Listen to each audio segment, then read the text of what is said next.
Mami, hi everyone!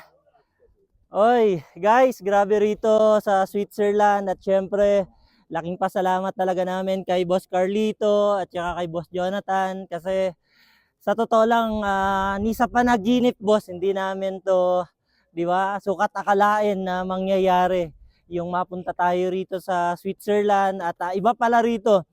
Ang dami na naming country na napuntahan, ang dami na naming snow na napuntahan ni na Boss Carlito at ng buong JC, pero itong Switzerland na to, ito yung pinaka-ultimate, lalo sa amin, boss, ni Aimee.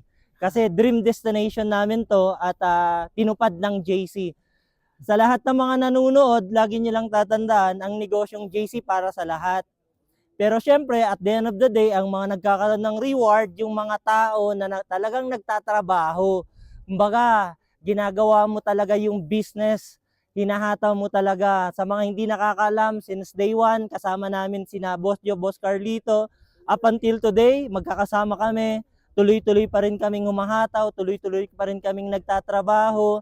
Kaya sabi ko nga, sa lahat ng mga nagsisimula pa lang, tandaan nyo, malayong malayo pa ang pupuntahan natin. Sina Boss Joe at Boss Carlito, ang dami pa nilang plano sa atin. Sumabay lang kayo. Basta isipin nyo lang parate na itong JC, kapag gusto mong baguhin ang buhay mo, kapareho namin. Ako, sa totoo lang, lagi ko sinasabi, boss, di ba? Dati lang ako sa Palayan. Dati lang ako sa Palayan dati, sa Pangasinan. Ngayon, lagi ako dinadala ni boss sa snow. Di ba? Mami, gonna say hi sa lahat ng Big Four. Hi, Big Four! Ayan! Ayan. Sa lahat ng mga team Big Four namin. Yes! Sa susunod!